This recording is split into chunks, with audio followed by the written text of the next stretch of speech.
presentación es cuando me invitaron, ¿verdad? Estas dos sociedades, ¿verdad? La Sociedad Latinoamericana de Psiquiatría Biológica y Sociedad de Psiquiatría Biológica acá del Paraguay, ¿verdad? Como sabemos, ¿verdad? Hay varias sociedades acá dentro de Paraguay, ¿verdad? No hay muchos especialistas, pero hay muchas sociedades, ¿verdad? Un poquito divertido, bueno, forma parte, ¿verdad? De la cultura, ¿verdad? Este grupo me había invitado, ¿verdad?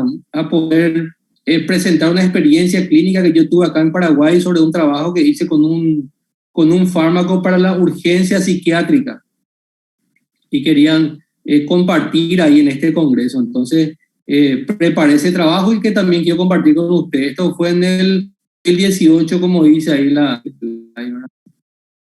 Entonces, bueno, como el profe sabe, ¿verdad? Mucho de mi experiencia se debió a este señor ahí que le estamos viendo, Scott Seller.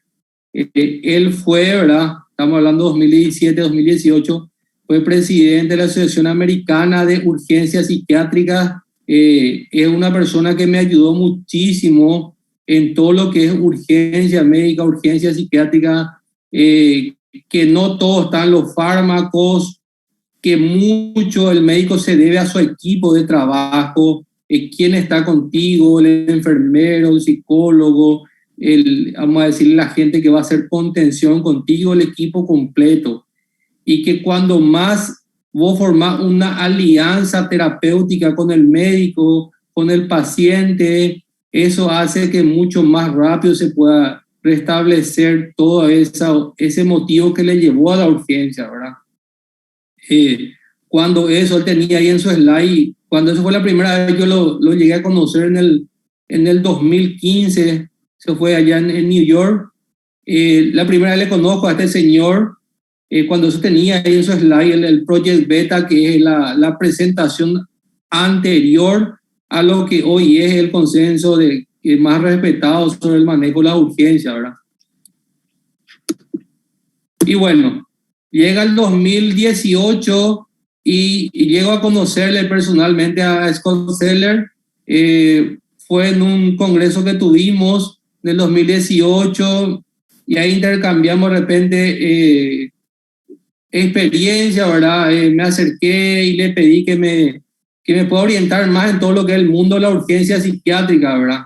Es una persona fantástica, humilde, increíble el trato que tiene y no dudó en pasarme su correo, en invitarme a ir a la clínica donde él trabaja y en que él estaba a las órdenes, ¿verdad?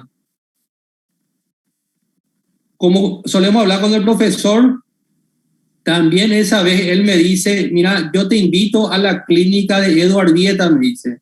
Yo te recomiendo que vaya al clínico de Barcelona, anda a entrenar con ellos, trabajar con ellos, anda de mi parte, es un equipo fantástico y esos chicos están trabajando pero súper bien, me dicen todo lo que es urgencia médica, urgencia psiquiátrica y tienen mucha mano, me dicen. Y no solo en lo farmacológico, me dicen, en todo tipo de contención que hacemos antes de llegar a la parte farmacológica.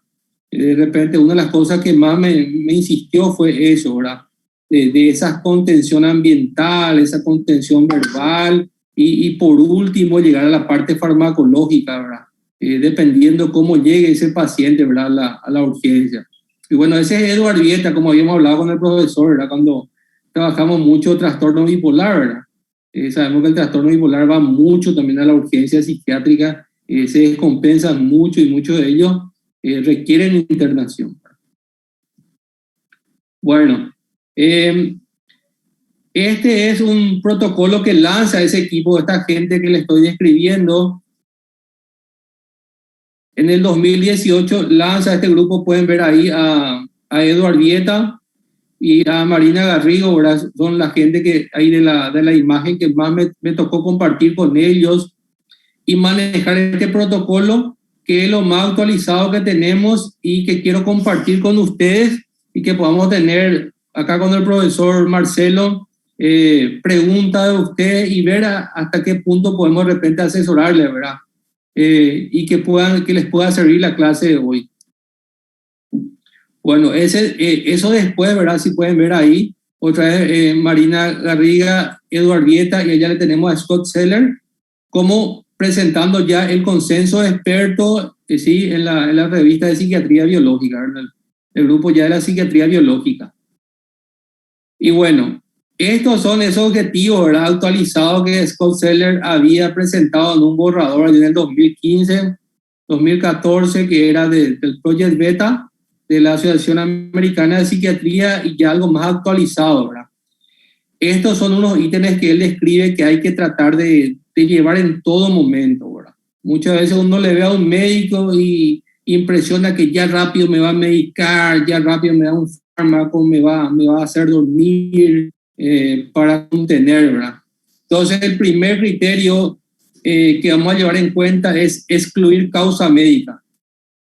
Toda causa de agitación es una causa médica hasta demostrar lo contrario. Podría ser que su hipertiroidismo, su tormenta tiroidea le está agitando, está poniendo nervioso, se vuelve irritado. Puede ser que el paciente jaló cocaína, esté irritado, está agitado, está violento. Entonces nosotros tengamos que hacer una intervención. Por eso siempre es excluir causas médicas, ¿verdad? Como con el profesor solemos comentar, ¿verdad?, que allá en la experiencia con el grupo de Eduard Vieta, ellos al llegar, es como ahora cuando entramos al supermercado, cuando llega el paciente a la urgencia médica, le hacen el sensor de temperatura, le hacen el saturómetro, le hacen la presión y tienen una tira reactiva de polidrogas. Entonces le invitan al paciente ahí que orine un ratito en un frasquito y se le hace una pruebita para ver si ese paciente llega bajo efectos de algún químico, ¿verdad? Entonces, el triage primeramente es signos vitales y esa pruebita si él no está intoxicado con alguna droga. El segundo ítem importantísimo era estabilizar al paciente rápidamente, ¿verdad? Eso es algo que muchos Scott y Eduard Vieta, vos tenés que estabilizarle, pero no sobresedarle. Nosotros tenemos que buscar la causa que le afectó. Muchas veces los colegas nos envían a la urgencia médica, de repente, ¿de dónde? Caguazú, yo estoy como médico de guardia, ahora pasé a los sábados, me llega un paciente sobresedado que yo no puedo evaluar la causa que le agitó. Entonces, es importantísimo recalcar eso del grupo de expertos, es estabilizar, pero no sedarle. Nosotros tenemos que mantenerle al vigil para saber por qué él está agitado, ¿verdad? Ese ansioso, inquieto, agitado, agresivo, violento. Es una escalada, yo tengo que hacer una intervención para desescalar eso. Evitar las medidas coercitivas, ¿verdad? Eso es algo muy importante también de Scott Seller, que insistió mucho. Tratar lo máximo posible que el paciente forme parte de la intervención del tratamiento, tratar de usar las técnicas menos coercitivas, tratar de intervenir rápido, ¿verdad? Muchas veces me tocó a mí, de repente me llamaron a la urgencia de sanatorios tanto privados como públicos acá en la región, ¿verdad? En Asunción solo voy para hacer urgencias psiquiátricas, ¿verdad? Acá en la región, y suelo ver que perdemos segundos, minutos, inclusive horas. Llegó el paciente agitado y los enfermeros no intervienen, o sea, se pierde mucho tiempo entre que el paciente llegó a la urgencia y le damos esos minutos para que él vaya escalando y después se ponga violento, ¿verdad? Que su manejo también es mucho más difícil. Cuando más rápido podemos intervenir, cuando más le entrenamos a nuestro equipo de trabajo, mucho más bien vamos a poder responder a esto, ¿verdad? Doctor, un tema que recuerdo que había comentado usted en una clase del año antepasado, creo que era. Sí. Creo que había ingresado un paciente que estaba con agitación, que creo que era una persona muy grande, ¿no? De contexto físico. Sí. Y que... Bien entrenado. Sí, creo que tenía el problema de base que era epilepsia, tenía un tipo de epilepsia. Y recuerdo que usted preguntó, ¿dónde está el paciente agitado? Y soy yo, digo. Así mismo, con el profesor solemos contar. Me tocó una experiencia me llamaron de la sala porque un paciente se agitó en sala y quería que me vaya a intervenir, ¿verdad? Si este paciente se quiso fugar, se golpeó la cabeza, tuvo una lesión, yo me voy con los residentes de psiquiatría a evaluarle, lo asistimos, y de ahí me llaman a la urgencia, me dicen, che, doctor, sí, lo antes posible, porque acá hay una persona que está agitada y queremos que vos le puedas ver porque no, tiene algunas características diferentes, me dice, ¿verdad? Lo que no notaba, como dice el profe, tenía 1,90 y algo, ¿verdad? Era un jugador de básquet, era la altura, y el físico era ahí de Arnold, ¿verdad? Era un modelo, el famoso Pesoca, ¿verdad?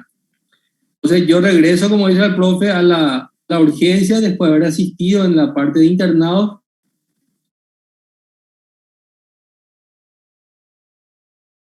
Lo visto, ¿verdad? Y después veo a una persona, un paciente, pero enorme, con un físico así atlético, y me dice, soy yo, doctor, soy yo el que está nervioso, agitado, y que creo que algún médico me puede evaluar, me dice.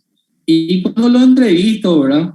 Quita de entre las medias, tiene un cuchillo, era un cuchillo especial, él es militar, y él tiene formación de esto de cursos de selva. Cursos de selva que él es entrenado, si le sueltan en el bosque, y él está preparado para llegar, así con pequeñas cosas para llegar, sobrevivir y llegar al pueblo, me decía. Entonces, ese cuchillito él tiene porque con eso yo puedo rápido cortar la ropa de alguien, me dice. Puedo cortar toda la ropa, me dice. Y cuando se acercó tu grupo de guardia, me dice, pues se le fueron 4 enfermeros, más 2 técnicos en enfermería, serían 6. Él le pidió al grupo que por favor no se acerquen más porque él no quiere actuar mal, dijo. Dentro de toda su, vamos a decirle, su agitación, su nervio, él tenía mucha conciencia de lo que estaba pasando y se conoce que tiene mucho entrenamiento. Y justamente el que más se acercaba era vamos a decirle, el adulto mayor de mi grupo de guardia, ¿verdad? Era un enfermero con mucha experiencia, con mucha edad, ¿verdad? Y le pidió a él que por favor no se siga acercando porque él tiene miedo que él responda con violencia y me explica ahí, ¿verdad? Y en términos menores, ¿verdad? Que él tiene entrenamiento de cómo ir, vamos a decirle, agrediéndole a cada uno de ellos, ¿verdad? Y ya tenía planificado cómo golpearle a cada uno e inmovilizarle si es que ocurría, me dice. Y me entrega ahí el cuchillito ese y hablamos mucho. Él formó parte del tratamiento, le expliqué de lo bueno sería usar este medicamento, inclusive cuando quedó en observación en el hospital, y cuando salió se va a agradecerme aquella vez, ¿verdad? Porque me dijo que si pasaba unos minutos más, eso se iba a complicar todo. Se iba a complicar todo y iba a terminar más, me dijo, ¿verdad? Entonces, uno no sabe qué tipo de paciente se va a agitar y no crea que solamente esto ocurre en el consultorio del doctor Panza, un consultorio de psiquiatría. Esto puede ocurrir en cualquier consultorio, clínica médica, diabetes, cardiología, traumatología, cirugía. Uno tiene que estar preparado, ¿verdad? Entonces, el ítem 4 dice tratar la forma menos restrictiva, ¿verdad? Tratar de lo último, tratar de negociar con el paciente. Formar una alianza terapéutica, ¿verdad? Eso es lo que decía sobre la insistencia de Scott Zeller y Edward Vieta, es decir, en todo momento, si no está muy psicótico el paciente, explicarle, hacerle conocimiento informado, mira mi amigo, contame por qué estás así, por ahí yo tengo una pastilla sublingual, puedo hacer un spray para inhalar para que esté más tranquilo para el asma, o si te parece, de repente podemos hacer un intramuscular, de repente medidas más coercitivas, ¿verdad? Entonces, siempre negociar con los pacientes. Eso es la alianza terapéutica.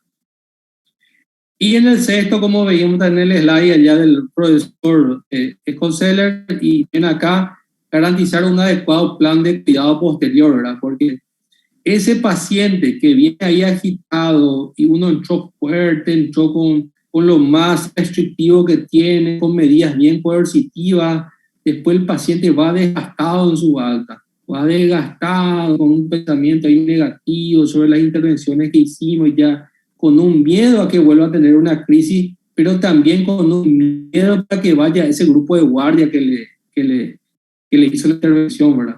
Por eso hay que pensar también en el post, ¿verdad? Cuando el paciente ya esté normal, esté estable y que uno pueda hablar otra vez con él, explicarle que tuvimos que hacer las medidas desde menos restrictivas hasta las más restrictivas. El paciente, en cierta forma, puede formar parte del tratamiento.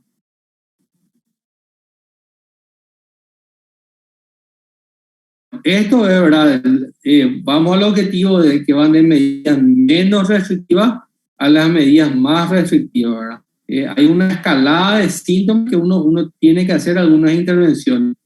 Por eso está las primeras contenciones son las ambientales y después vamos a medidas mucho más restrictivas como la contención física. Bueno, eso es lo que decíamos, ¿verdad? Nosotros usamos una escala que voy a pasar ahí al grupo, la escala PAN-EC, que es la de componente excitatorio, mide esa escala de componente excitatorio. Entonces nosotros vamos de un modelo leve, moderado a severo, y si pueden ver ahí en el gráfico, en el leve y moderado, las contenciones ambientales, la desescalada verbal sería lo ideal, acompañado de fármacos que el paciente pueda acceder, ¿verdad? Tenemos que ser sinceros que si hoy me dicen que un paciente está quitado, el paciente, por experiencia le digo, ¿verdad?, va a preferir una pastilla sublingual o fumar algo para el spray antes que acceda a un intramuscular. Y ni qué decir de repente si algún colega le quiere decir hacer endovenoso el tratamiento, ¿verdad? Y ni qué decir si le vamos a decir, le vamos a hacer una sujeción mecánica, ¿verdad?, una contención mecánica, ¿verdad? Entonces, a medida que vaya de leve, moderado a grave, se hacen estas intervenciones que vamos a ir conversando. Esa es la escala, ¿verdad? Que va de leve, moderado a grave y nosotros vamos viendo en cada intervención qué hacer, ¿verdad? Entonces, de lo más leve a lo más agresivo, uno tiene que ir trabajando eso con el paciente, ¿verdad? Entonces, ir haciendo las intervenciones de repente en qué estado está. Es un poquito de cómo llega el paciente y cómo llega la urgencia y cómo hacemos la desescalada, ¿verdad? Allá, profe, en Barcelona, ¿verdad?, en el grupo de dieta, ellos, por ejemplo, quieren que por cada miembro haya un enfermero, ¿verdad? Una pierna, otra pierna, un brazo, otro brazo y otro que pueda acá el tronco y el cuello puede dar una contención en el caso, ¿verdad? No, ¿verdad?, en el caso que haga falta. Y aparte está quien va a hacer el procedimiento de, vamos a decirle, de fármaco, ya sea inyectable o otra vía de intervención que hagamos. Entonces, ellos, por ejemplo, recalcaban mucho, ¿verdad?, del equipo de trabajo, ¿verdad?, entrenarle bien al equipo de trabajo e ir trabajando con ellos punto por punto. Vamos a ir aclarando ahí cada etapa, ¿verdad? La contención ambiental, ¿verdad? En la contención ambiental se insistió mucho con el consejo de expertos de que si un paciente ya está agitado, rápido tiene que detectar si su familiar le está agitando más o no, ¿verdad? Muchas veces enseguida uno se da cuenta que es la novia la que le está agitando o es el papá quien le está agitando. Entonces, rápido poder llevarlo a una sala y poder hacer la entrevista con el paciente y separarlo un poco de esa persona que le está agitando, como medida de intervención ambiental, ¿verdad? Describe mucho los colegas, ¿verdad?, de que trata de que sea una luz cálida, que no haya ruido dentro de la pieza. En tu mesa donde le vas a recibir, no dejes ningún objeto cortoso, punzante, mismo tu virome, y trata de ser bien claro cuando le vas a hablar. No use muchos términos técnicos, ¿verdad? No vaya a hablar muy técnico, que eso no va a ayudar. Tiene que ser claro, conciso y práctico. Y en todo momento ofrecerle ayuda y explicarle que él puede formar parte de este tratamiento. Entonces, estas medidas ambientales ayudan muchísimo y es la primera línea. Con una contención ambiental, contención verbal o desescalada verbal, contención farmacológica, sala de aislamiento, lo último que iría acompañado de la sujeción mecánica, ¿verdad?, que son las intervenciones más vamos a decirle, estructuradas y que son las más complejas y que siempre tratamos de no llegar a esa etapa. Por eso cuando más rápido puede llegar a la urgencia y más rápido se le puede hacer la contención, mejor el pronóstico. Bueno, una lista de medidas de contención, ¿verdad? Que siempre llevamos en cuenta, ¿verdad? Cuando el paciente llega a la urgencia, ¿verdad? Que que se encuentre físicamente confiable, hablamos de la iluminación, de los ruidos, la distancia de seguridad, como siempre decimos con el profe, ¿verdad? Un brazo de distancia, ¿verdad? Pero siempre lleva en cuenta el brazo de tu paciente, ¿verdad? No tu brazo, ¿verdad? Pues de repente si es, para una contención, siempre mantenerse a una distancia, a un brazo de distancia, nunca darle la espalda a un paciente que estamos sospechando, porque es muy común el paciente, espera un poco y le doy la vuelta y le doy la espalda y eso no es bueno si vos estás sospechando que el paciente se está agitando de leve a moderado a grave y que la ectoscopía, la semiología, vos te percatás que ese paciente se va a complicar, entonces mantener un brazo a distancia y no darle la espalda, ¿verdad?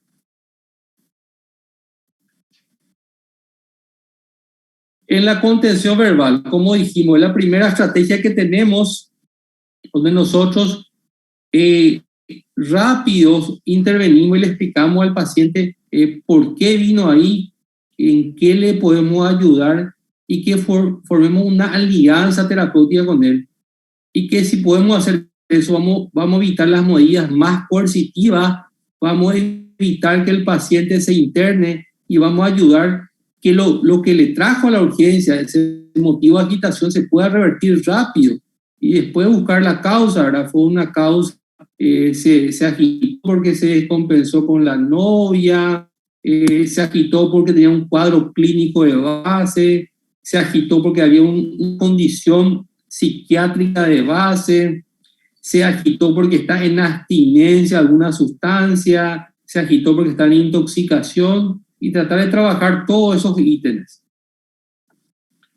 Y bueno, el objetivo de la contención verbal: restablecer el autocontrol del paciente, implantar unos límites de conducta claros, garantizar la seguridad del paciente, personal y otros usuarios del sistema sanitario. Dentro de ese contexto también siempre insistía mucho Schosler de que tratemos de que, por más que sea un hospital escuela, un hospital formador de residentes, por más que contigo estén varias personas, 3 enfermeros, más 2 médicos, más 2 técnicos, que uno solo le hable, porque si varias personas le hablan, va a agitar más.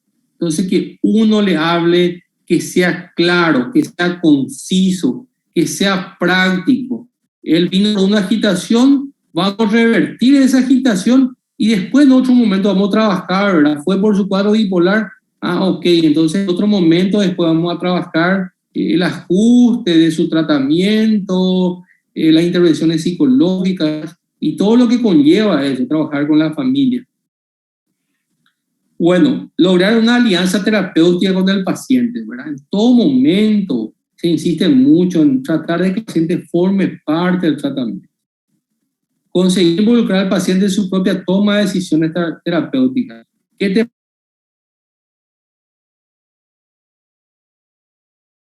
No va a pasar por el hígado, va a actuar más rápido, pero hay una vía mucho más rápida que la vía inhalatoria, que va directo por la vía pulmonar, va directo al sistema nervioso central y mucho más rápido te va a calmar. Entonces, si vos podés elegir cuál te parece más conveniente y calmamos esta agitación que te trajo hoy a la urgencia, al consultorio, y a partir de ahí después podemos ver cuál fue la causa, por qué te trajo esto al hospital, ¿verdad? Disminuir la hostilidad y agresividad, previniendo posibles episodios de violencia, ¿verdad? Evidentemente, como el profe sabe y su experiencia, sabemos de que algunas veces nos percatamos que no va a dar para la contención ambiental, ¿verdad? Ya pasamos a la contención verbal. Hay veces que uno se percata en la primera palabra, ¿verdad?, que no da para la contención verbal, que tenemos que ir escalando ya otras intervenciones mucho más complejas, ¿verdad? Informar al paciente del carácter transitorio de las crisis que sufre. potenciando así su autocuidado, su autodeterminación. Acá lo que tenemos que hacer es tratar que el paciente sea consciente de que él vino por una crisis, por una agitación, y nosotros ahí a priori vamos a hacer una intervención de esa crisis, vamos a hacer un mecanismo de tratamiento donde el paciente forme parte de eso en lo posible, ¿verdad? A veces que no va a poder. Y que después vamos a ir analizando, ¿verdad? Su cuadro psiquiátrico de base, su cuadro clínico de base, su dependencia a cocaína, crack o a otros químicos, ¿verdad? Entonces vamos a ir trabajando con el paciente eso. Bueno, estos puntos clave, ¿verdad? Que pidió el consenso de expertos de que tengan, vamos a tratar de enviarle para que ustedes tengan en el bolsillo esto para, depende del hospital que estén, tengan estos criterios para que les pueda ayudar. Respetar el personal, el espacio del personal de blanco. Siempre estar a un brazo de distancia, no dar la espalda, que vos siempre cuides tu personal de blanco, tratar de que nadie se acerque mucho al paciente, pero también tratar de no transmitirle que vos estás con miedo, porque si vos le transmitís que estás con miedo, ahí se va a agitar más a él, ¿sí? Entonces, no ser provocativo. Muchas veces he visto en la urgencia, ¿verdad? Colegas que le reta al paciente. ¿Para qué es lo que venía otra vez así? ¿Qué es lo que hiciste otra vez? Seguramente te drogaste, por eso estás en la urgencia. Seguramente no estás tomando tu remedio, por eso estás así. ¿Qué es lo que pasa contigo, verdad? Entonces tratar de no ser provocativo. Establecer un contacto verbal, ¿verdad? Con quien está interactuando verbalmente. Ser conciso en lo que vamos a hacer, ¿verdad? Eso de usar muchas palabras técnicas no va a ayudar ahí. Hay que ser conciso y práctico. Mira, mi amigo, te queremos ofrecer esto para calmar tu agitación. Y bueno, tratar de hacer todo lo posible para que no se quede internado, ¿verdad? Identificar sentimientos y deseos de él, ¿verdad? Eso es muy importante. Hay que identificar por qué él está así, por qué le trajo así. Usar información libre para identificar sentimientos y deseos. Escuchar al paciente con atención, ¿verdad? La escucha activa, ¿verdad? Que el profesor insistió en las primeras clases, ¿verdad? Tratar de escuchar y ver por qué él está ahí. Muchas veces en esa contención ambiental y escucharle al paciente ya va reduciendo, ya va desescalando esos síntomas de agitación que lo llevó ya sea a la urgencia o a un hospital, o muchas veces ellos no entienden, ¿verdad? Y va al consultorio del profesor Panza, va a mi consultorio, y muchas veces en consultorio no tenemos muchas herramientas para hacer una intervención. Necesitamos de repente un lugar como una urgencia para que podamos ver ahí qué podemos hacer, ¿verdad? Estar de acuerdo o estar de acuerdo con el desacuerdo, ¿verdad? De repente algunas técnicas que usamos ahí para formar la alianza terapéutica, ¿verdad? Yo no estoy de acuerdo en que él se va a suicidar, ¿verdad? Pero yo estoy de acuerdo, de repente yo entiendo la situación que le está pasando, mucha conciencia, mucha empatía, ¿verdad? Y ir trabajando con él, entonces eso va a ayudar muchísimo, ¿verdad? No ponerse hostil, que el profesional se ponga hostil, ¿verdad? Por lo que está pasando, ¿verdad? Y como el profe citó, los pacientes que tienen esa característica del límite de la personalidad, es muy complejo trabajar con ellos en esa situación de crisis. Hay que tener mucha paciencia, ser muy conciso y muchas veces estar de acuerdo con el desacuerdo, ¿verdad? Para que podamos ir trabajando eso desde su crisis. Establecer reglas claras y límites. Sí, profe, adelante. Quería justamente comentar con esto que estaba diciendo, doctor, que es muy importante. Muchos pacientes cuando van a urgencias, una de las cosas que reportan es que se los reta, se los reprocha. Recuerdo muchos casos, no sé, paciente con trastorno límite que fue a urgencias y estaba cursando un embarazo y que le dijeron, ¿por qué te embarazaste? ¿O para qué te embarazaste? Si no querías, ¿por qué no te cuidaste? O sea, ustedes tienen que saber que por más que ustedes puedan ver una situación con más objetividad, por supuesto, el reproche no sirve para cambiar conductas, no ayuda en estos casos. Justamente lo que quiere es que la persona se tranquilice más, deje de ser un peligro para sí misma y también para los demás. Un reproche no va a servir y no sirve para cambiar conductas. Por otro lado, también ustedes tienen que tener en cuenta que son personas que están teniendo problemas graves y que no están eligiendo actuar de manera que están actuando. Entonces, tienen que recordar, no solamente con los pacientes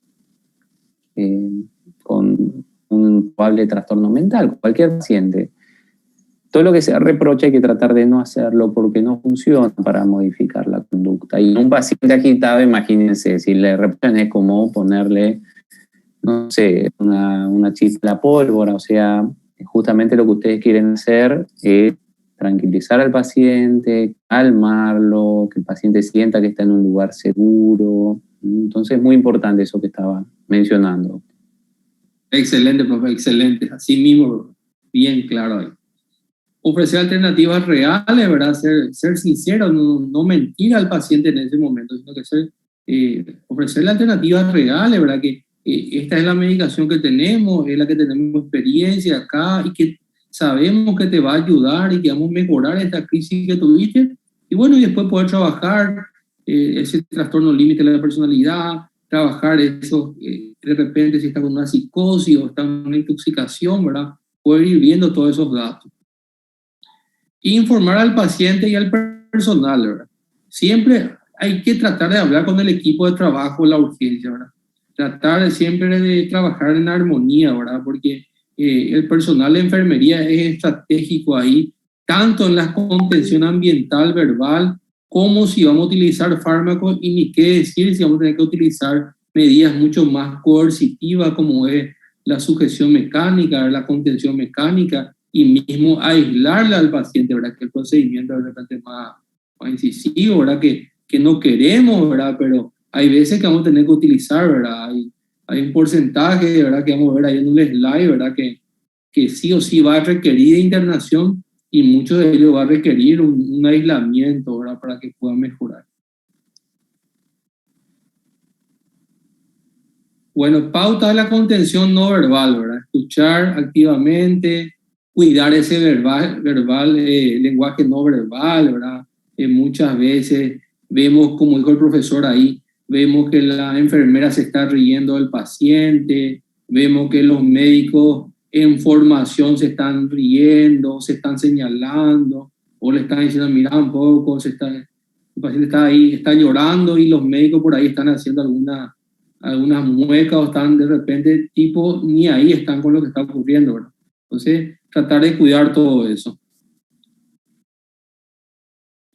Directrices comunicacionales le vamos a pasar, donde todo lo que estamos describiendo. Y bueno, ¿qué hay que tener en cuenta a la hora de la contención verbal? Negarse a escuchar al paciente está muy mal, tenemos que tratar de escuchar al paciente. Avergonzar al paciente, tratar de ser, vamos a decirle, lo más claro posible, lo más conciso y tratar de no avergonzar al paciente. Muchas veces el médico, como citó ahí el profe, sin querer o con querer, ¿verdad? Termina levantando la voz o cuestionándole su actuar, ¿verdad? Porque por algo están ahí, ¿verdad? Porque no se sienten bien, porque necesitan ayuda, ¿verdad? Y mismo otra vez, muchas veces cae en la misma guardia, con los mismos médicos, con los mismos enfermeros, y ya el personal de blanco ahí se desgasta y de repente no tiene buena formación en psicología o en psiquiatría y bueno, termina levantando la voz, gritándole, en cierta forma maltratándole, ¿verdad? Que no ayuda en nada eso. Continuar negociando habiendo comprobado que el paciente rechaza en ese momento, ¿verdad? Uno va, ¿verdad? Analizando de repente, mira, yo te invito a que puedas tomar esta medicación y él duda, ¿verdad? No sé, doctor, si voy a tomar o no. Y va continuando la negociación. Hay veces que el paciente dice una respuesta bien clara que te percatas que no va a negociar y bueno, vos vas a un escalón más de intervención, ¿verdad? Pero en la medida que sea posible tratar de buscarle el lado para que puedas negociar el tratamiento. Mostrar miedo y o actitudes defensivas delante del paciente no va a ayudar en nada. Tener cuidado con eso también. Volver la espalda al paciente, como ya citamos, y discutir con el paciente, ¿verdad? Muchas veces el médico, el personal que está en la urgencia empieza a cuestionarle mucho al paciente. El paciente también le da su versión de por qué está ahí. y el médico o el enfermero que está de guardia se pone mal y empieza a discutir y a tratarlo mal, ¿verdad? Que como decimos con el profesor en cada año en las clases, ¿verdad? De que años anteriores, yo no sé, usted ahora me van a contar los que hacen guardia, nos van a contar con el profe, anteriormente era una técnica que nos contaban y se veían en años anteriores de castigo al que venía a la urgencia y no tenía algo clínico, entre comillas, ¿verdad? Era algo psíquico, ¿verdad? De repente quería hacer cutting, se quería cortar porque se peleó con el novio, algunos trazados el límite de la personalidad y le ponía nervioso a eso al personal de la urgencia. Entonces ellos usaban dipirona fría. Ellos colocaban en la ladera una dipirona fría y eso lo hacían intramuscular y eso es una sensación súper desagradable, duele muchísimo y ellos usaban como un modelo terapéutico, decían de que tanto le va a doler esa dipirona fría intramuscular que va a pensar 2 veces si aguantaría el dolor que sufrió ahí con el intramuscular, ¿verdad?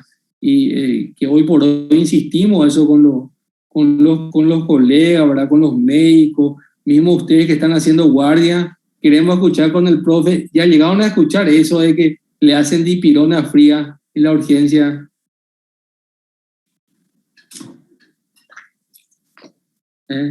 ¿Quién nos puede comentar? Creo que no, doctor. Bueno, de mi parte por lo menos no, ya que todavía no estamos haciendo guardias como tal. Entonces no pasamos mucho tiempo todavía por ahí. Así, te entiendo. Ya.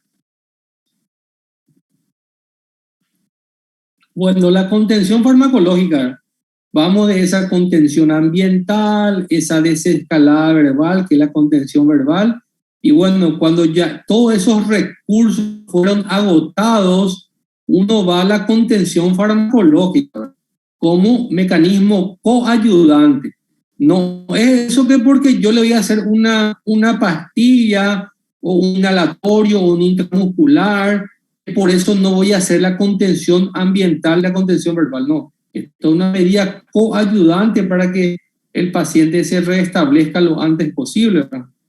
Entonces, nuestro objetivo principal es calmar rápidamente al paciente sin sobresedarlo, ¿verdad? Buscar un fármaco noble también de que le pueda contener y no le pueda sobresedar. Bueno, vamos a decirle, este flujograma, también vamos a ir describiendo parte por parte de que nosotros vemos que el paciente viene por una agitación. ¿Esa agitación es por una intoxicación o por una abstinencia a una droga? Es por una condición clínica.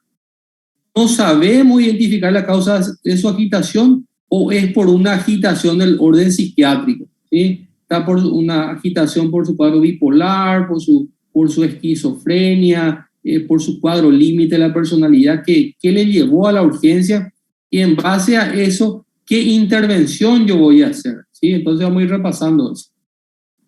Bueno, lo que más vamos a llevar en cuenta, ¿verdad? Es si el paciente está cooperativo, colabora o el paciente no colabora. Ese es un dato muy, muy importante a la hora de hacer la intervención farmacológica.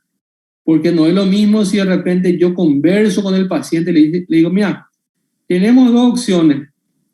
Si hacemos la sublingual y no va a tener pasaje hepático, va a actuar rápido y vos rápido vas a calmar esto, conversamos bien con tu novia, con tu familia y vos volvés a la casa. Y hay otro que es inhalatorio, que va por la vía respiratoria y mucho más rápido actúa y más rápido te vas a restablecer y bueno, después vamos a buscar la causa que te agitó y ya te puedes restablecer rápido con la familia y con el entorno social. Muchas veces tenemos que saltar esas 2 días, el paciente no colabora, uno se percata la ictoscopía, por ese lenguaje no verbal y verbal también, ¿verdad? Es que el paciente no se va a tratar, no colabora y que él describe que él vino obligado a la urgencia, él vino obligado al pronto socorro y que nosotros tenemos que intervenir rápido, ¿verdad? Y entre ellos la ideal es la intramuscular, ¿verdad? La intravenosa, ¿verdad? Describió el consenso de expertos que por favor no lo utilicen. No lo utilices si no tenés una cama de terapia libre ahí cerca tuyo.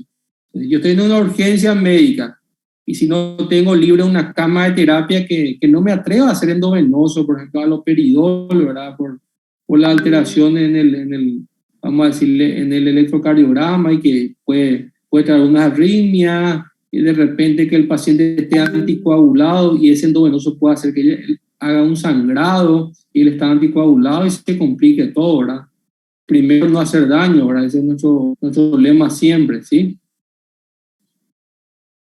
Entonces, ¿qué debería cumplir el fármaco ideal? ¿Verdad? Porque no existe el fármaco ideal, ¿verdad?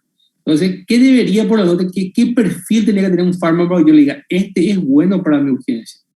Tener un inicio de acción rápido, ¿verdad? Hoy sabemos, ¿verdad? En promedio, vamos un poco a ver si están prendiditos los compañeros, profe, ratito. Voy a preguntarle a Arias. Arias, ¿está presente Arias? Hola, Arias. Mira, pues sí está presente. ¿Me escuchás, Arias?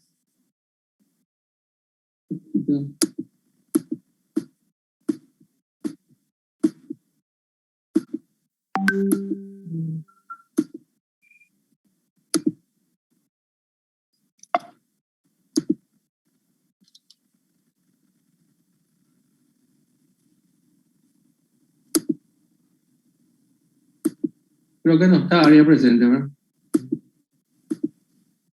Parece que no. No está. Bueno, a la cumpleañera entonces. ¿Ada? ¿Ada está presente de cumpleañera? No está tampoco. A ver. Vamos a pasar entonces. Cano está presente. Hola, doctor. ¿Qué tal? ¿Vos sos? María Clara Cano. María Clara. ¿Qué tal, María Clara? ¿Cómo estás? Muy bien, ¿y usted?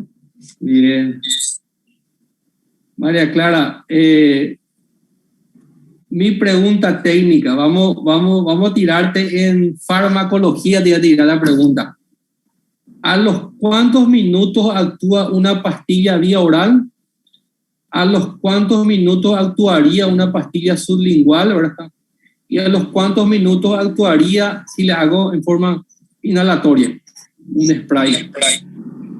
En promedio, para repasar nomás, vamos a aprovechar tu conocimiento, María Clara. Está con mucho frío para eso. Sí. ¿A los cuántos minutos? En promedio, ¿verdad? No somos muy matemáticos, ¿verdad? Lo importante es la esencia, tener diferenciado y poder explicar eso a un paciente. Bueno, depende del fármaco, pero la pastilla vía oral va a tardar más y la sublingual va a ser muy rápida. Así mismo. Entonces, lo que quiero que lleven en cuenta, ¿verdad? En esta parte, como solemos insistir con el doctor, es en promedio una pastilla vía oral, ya sea las dos líneas fuertes que tenemos, de las benzodiazepinas o los antipsicóticos, ¿verdad? Dependiendo cada fármaco trae, ronda entre 45, 60, 65 minutos un comprimido vía oral. Si eso lo hago en la forma sublingual, ¿sí? Que no tenga pasaje de repente hepático y que actúe más rápido, eso rondaría otra vez entre 15 minutos, un poquito más, un poquito menos, de repente otras variables, ¿verdad? Si lo hago vía inhalatoria, está en promedio entre 3, 5 a 6 minutos estaría respondiendo ese fármaco. Entonces la importancia, nosotros podemos explicarle eso al paciente, que tenemos varias opciones terapéuticas farmacológicas, ¿verdad? Y una actúa un poquito más rápido, un poquito más lento. El sublingual y el inhalatorio son de preferencia, pero el paciente tiene que colaborar, ¿verdad? Entre las otras intervenciones, como citamos, ¿verdad? La ideal es la intramuscular y evitar en todo momento vamos a decirle, el tratamiento endovenoso, ¿verdad? Gracias, María Clara, por tu opinión. Dale, Bueno. doctor, gracias a usted. calmar sin sedar al paciente, ¿verdad? Insistir mucho, calmar sin sedar al paciente. Que no sea invasivo y que sea fácil de administrar, ¿verdad? Bien, el sublingual es accesible, yo creo que la vía respiratoria es muy accesible y no son invasivos, ¿verdad? Los más invasivos son los intramusculares y la endovenosa. Que no sea traumático, ¿verdad? Evidentemente, si el doctor Marcelo me envía a un paciente y yo hago una intervención así bien coercitiva, bien restrictiva, va a terminar diciéndole, che, profe, hizo una crisis por el doctor, también me dieron intramuscular o me hicieron una sujeción mecánica o me inyectaron, es un poquito más traumático, ¿verdad? Entonces, en lo posible sí se puede tratar de negociar con el paciente y explicarle, ¿verdad? Este actúa más rápido, este también rápido, y el otro actúa rápido, pero no tan rápido. Entonces, formar alianza, y prefiero 1000 veces que actúe así en 60 minutos y que tome la pastilla y que colaboró, antes que tengamos que llegar a la vía intramuscular y ahí ser un poquito más rígido nuestra postura, ¿verdad? Que no sea traumático, que permita involucrar al paciente en la toma de decisiones, ¿verdad? En lo posible, ¿verdad? A fin de promover la adherencia al tratamiento a largo plazo también. Que tenga buena tolerabilidad, ¿verdad? Y que tenga buen perfil de seguridad también, riesgo bajo en efectos adversos, ¿verdad? También llevar en cuenta eso. Eso vamos a hablar también ahí en nuestro flujograma. Y bueno, un poquito como les dije, las dos grandes líneas de fármacos para el consenso experto, para los grandes protocolos, son las benzodiazepinas y son los antipsicóticos de uso en urgencia médica, psiquiátrica, ¿verdad? De esta línea que cité yo, no existe otro fármaco que solemos utilizar dentro de una urgencia, ¿verdad? Una agitación, ¿verdad? Entonces uno lo que va analizando es cuál es el perfil del paciente. Si tenemos benzodiazepina, las vías orales, ¿verdad? Diazepam, clonazepam, lorazepam, la vía intramuscular midazolam, diazepam, los antipsicóticos, las que usamos inhalatorias, solamente está la loxapina.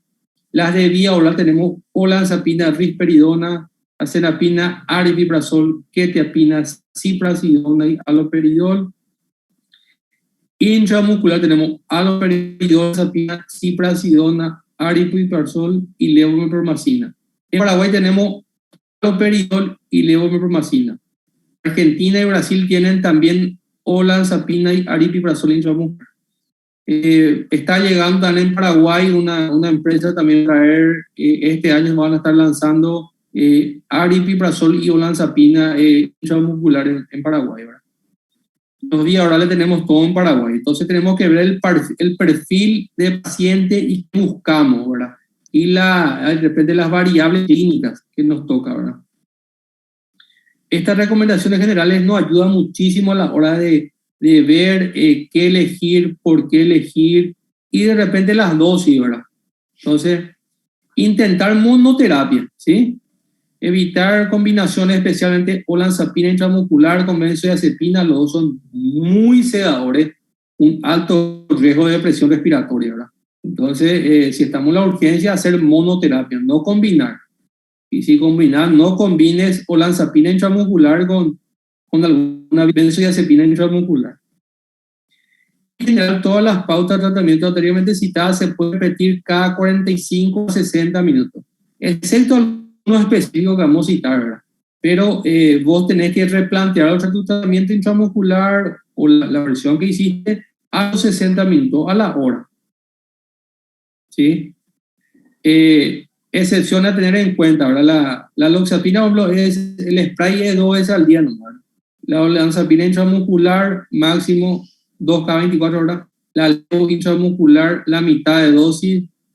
Y la edad también, ¿verdad? Acuérdense que el adulto mayor, vamos a decirle, el pacientito adulto mayor es más lenta eliminación. Entonces se va a concentrar más tiempo en su organismo, ¿verdad? Entonces ese fármaco, en vez de que esté teniendo ahí una vida media de 10, 12 horas, si el abuelito está de repente comprometido su riñón o su hígado, un montón de cosas, una variable, se está hidratando bien, se va a concentrar mucho ese fármaco mucho tiempo. Entonces tener cuidado. Y acuérdense que los niños tienen un filtrado más rápido que el adulto, ¿verdad? Entonces ellos mucho más rápido eliminan, ¿verdad? Entonces lleven en cuenta esto para el ajuste de dosis, ¿verdad?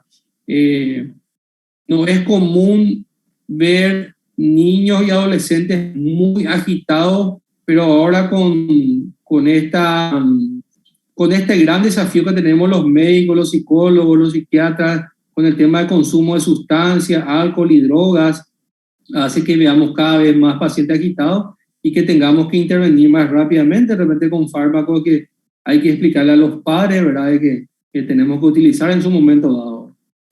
Y ahí está el rango, ¿verdad?, de los fármacos y la dosis tope. En aquellos casos en que lo que se necesita un efecto rápido, la medicación antipsicótica evidentemente encabeza la vía inhalatoria y le sigue la sublingual. Recordar que las benzodiazepinas intramusculares tienen una absorción errática, ¿verdad? Recuerden eso. Específicamente el diazepam es bien errático intramuscular. En relación al uso de haloperidol endovenoso, descartar esta vía, salvo en aquellos casos que el beneficio sea superior y siempre con una monitorización estrecha con control de electrocardiograma. Casos de pacientes anticoagulados con riesgo de hemorragia, como citamos. Situaciones especiales de abordaje para la agitación. Diagnóstico etiológico no suficiente claro junto con alteración del nivel de conciencia o de origen médica, clínica médica, hasta que se demuestre lo contrario, evitar fármacos de perfil sedativo como las benzodiazepinas, ¿sí? Y la contención mecánica hasta que te puedas buscar la causa de, vamos a decirle, agitación. Yo me acuerdo de una experiencia, profe, chicos, el paciente es un candidato ideal para sublingual o inhalatorio. El paciente colaboraba súper bien, él era consciente, estaba súper agitado, era un cuadro bipolar y estaban los familiares muy, muy participativos, muy responsables, hizo el consentimiento del fármaco inhalatorio, sí, doctor, súper bien. Y cuando estábamos por utilizarlo, él tosió enfrente de mí, tosió así, y esa tos y ese chillido del asmático, ¿verdad? En la expiración, ¿verdad? Pues le cuesta quitar aire, ¿verdad? Y el clásico que tiene esa tos que es muy común, ¿verdad? De los pacientes asmáticos. Y me percaté y le digo, decime, vos sos asmático. Sí, pero ya me pasó mi crisis. Ayer y anteayer lo que estaba súper malo, tú no podías ni respirarme.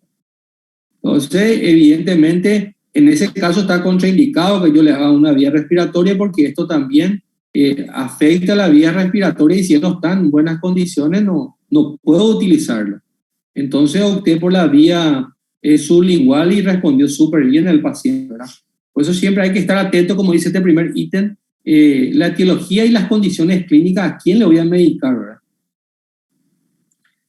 Intoxicaciones por alcohol y benzodiazepinas. Cuidado con fármacos sedativos y de riesgo de depresión respiratoria. El mismo caso que cité ahora, ¿verdad? Si él está con una intoxicación alcohólica o nos cuenta, doctor, mi hermana se peleó con su novio y se hizo unos cortes acá y tomó 20 alprazolam, tomó 30 clonazepam. Entonces, cuidado con que yo le quiera calmar su agitación con un fármaco que también deprime el sistema respiratorio, ¿verdad? Todas esas cosas a llevar en cuenta. Bueno, antipsicótico para evitar el riesgo de hipertensión arterial y depresión respiratoria. Abstinencia, alcohol y benzodiazepina, evidentemente ahí los ideales serían utilizar benzodiazepina, ¿verdad? Por el riesgo de convulsiones y por el riesgo de delirium tremens. Intoxicaciones combinadas, ¿verdad? Pues muchas veces entre la teoría y la práctica, a la hora de la verdad, pero el doctor no nos enseñó así, el doctor nos enseñó nomás si era a pacientes bipolares o si era pacientes consumidores de alcohol, pero ¿y qué pasa si me viene cocaína más alcohol? La cocaína es excitadora del sistema nervioso central, el alcohol es un depresor del sistema nervioso central. Estamos ahí ante una combinación de efectos y yo tengo que contenerle a ese paciente. Entonces, decidir en función al riesgo más asumible, ¿sí? Entonces, buscar el fármaco más noble para intervenir en ese tipo de pacientes. Intoxicación por cocaína o droga de síntesis, ¿verdad? Sedación inicial con benzodiazepina sería ideal. Y limitar el uso de agitación con sintomatología psicótica comórbida por riesgo a rigidez y hipertermia, ¿verdad? ¿Recuerdan aquel paciente, o sea, cuando dimos la clase de efectos adversos, hablamos del síndrome neuroléptico maligno tan temido, ¿verdad? Entonces sabemos que alguien que está con un efecto poderoso de la cocaína, ¿verdad?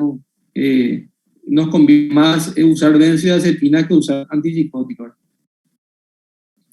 Agitación en pacientes con enfermedad de Parkinson, ¿verdad? Encima que están muy limitados sus movimientos, tratar el uso antipsicótico, ¿verdad? Típico, ¿verdad? Le va a dejar mucho más rígido a lo que ya está, ¿verdad? Entonces, tratar de ver cuál sería lo ideal, ¿verdad? Ciprasidona en ese caso, ¿verdad?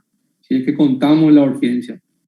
Y las agitaciones postdictales, ¿verdad? Tiene su cuadro, su crisis convulsiva, ese estado postdictal y ahí está nervioso y quiere pelearse y quiere morder y quiere pegarle a la mamá, se quiere cabecear. Entonces, ver el fármaco más noble para ellos, ¿verdad? Puede ser aconsejable el uso de benzodiazepina, ¿verdad? Inclusive eso no va a disminuir el umbral convulsivo, al contrario, va a ayudar, va a tener un efecto anticonvulsivo, ¿verdad? Posibles complicaciones para citar: sedación, disminución del nivel de conciencia, depresión respiratoria, colapso cardiorrespiratorio, complicaciones de interacciones con tóxicos, porque el tóxico podría ser excitador como el grupo de cocaína, bien sedativo como el grupo de alcohol, el cannabis hoy se le considera de efecto mixto, sedativo, excitador. Entonces tener en cuenta todo eso. Complicaciones derivadas propias de la enfermedad médica y tratamiento subyacente, ¿verdad? Bueno, vamos de esa contención ambiental, contención verbal, contención farmacológica, y aún así estamos en un riesgo inminente de que el paciente pueda hacer daño a sí mismo o a terceros o a los familiares o al personal de blanco. Entonces uno tiene que tratar de hacer alguna intervención, no podemos permitir que eso progrese, ¿verdad? Esa escalada de síntomas. Entonces para la ABA el aislamiento es un confinamiento involuntario de una persona en una habitación a solas para impedir físicamente la salida de esta. Por lo tanto, en caso se llevará al paciente a un lugar más tranquilo y alejado del estímulo. Increíblemente, a un paciente, el paciente está en la urgencia, le quiere pegar a la novia, al papá, le quiere pegar a los médicos, al enfermero, al psicólogo, quiere patear. Vos le aislá, él le lleva una pieza con luz calma, sin ruido. Él no tiene contra quién agitarse, contra quién estar explosivo, y automáticamente empieza a desacelerarse eso. Y claro, también ayuda, si ya le medicaste, va a ayudar. Entonces, el aislamiento es una medida fantástica que siempre hay que llevar en cuenta, ¿verdad? En algunas unidades de psiquiatría existen habitaciones acondicionadas para realizar esto, ¿verdad? Con protectores de paredes y puertas acondicionadas. Estas habitaciones garantizan, ¿verdad?, la seguridad de estar ante estímulo y la seguridad del paciente. ¿Qué queremos decir con esto? Que también donde le vamos a llegar tiene que ser un lugar seguro para el paciente, ¿verdad? Tiene que estar acolchado, medida que tiene que estar, vamos a decirle, acomodada a las circunstancias del paciente, ¿verdad? De repente el paciente se quiere cabecear por la pared, está acolchonado, de repente tratar de cuidar todas esas cosas a la hora de hacer un aislamiento. Pero como les dije, uno le aísla al paciente, es fantástico. Les cuento cómo es el aislamiento donde tuve la experiencia en el Hospital Clínic de Barcelona. Su aislamiento es una pieza grande, tiene todo acolchonado y la cama toda acolchonada. y le hacen una sujeción de una pierna y una mano. Una pierna y una mano están en sujeción y están en aislamiento, y hay cámaras. Y cada 3 a 5 minutos por audio le invita el jefe a cargo, ya sea el jefe de enfermería o el médico que está responsable de qué tal, está más tranquilo, mira, estar más colaborador, si te parece, te invito a que tome una pastilla oral y te quitamos la sujeción de la mano, del pie, y uno va negociando con el paciente minuto a minuto, tiempo a tiempo, donde el paciente lo antes posible se pueda restablecer y quitarle de esas medidas, vamos a decirle, más coercitivas, más restrictivas para el paciente, ¿verdad? Muchas veces no se va a dar eso, ¿verdad? El paciente violento, enorme, está agresivo, está violento, no se puede, ¿verdad? Entonces, evidentemente, el paciente mismo ahí te grita, ¿qué voy a negociar? Le voy a pegar a todos, voy a salir corriendo. Entonces, uno actúa según cómo va respondiendo, ¿verdad? Entonces, cualquier miembro del personal puede llevar a cabo esta medida. Aún así, siempre se informará al médico personal enfermero responsable. Allá en Barcelona, en el Clínic de Barcelona, ellos tienen una hoja de todo esto, vamos a decir, el flujograma, qué hacer, todo, y uno va tildando todo lo que hace. Estoy haciendo, ya le hice la contención verbal, ya le hice la contención ambiental, ya le ofrecí el fármaco, tuve que recurrir al aislamiento, tuve que recurrir a la contención mecánica, y uno describe otra vez ahí, y cada cuántos minutos le estás informando, puedes otra vez soltar esas sujeciones, y uno va negociando con el paciente tiempo a tiempo, ¿verdad? Y eso se registra todo, y allá en Barcelona, por ejemplo, hay mucho respeto al personal de enfermería, ¿verdad? El personal licenciado en enfermería, capacitado en urgencia psiquiátrica, ellos tienen toda la potestad de hacer eso y van comunicando eso.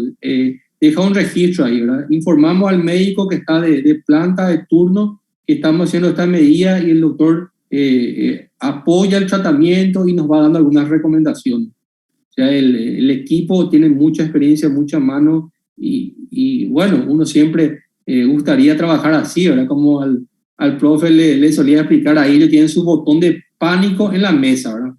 El profe Marcelo está en su consultorio y tiene su botón de pánico, aprieta su botón de pánico y viene un grupo de enfermeros entrenados en urgencia psiquiátrica, ¿verdad?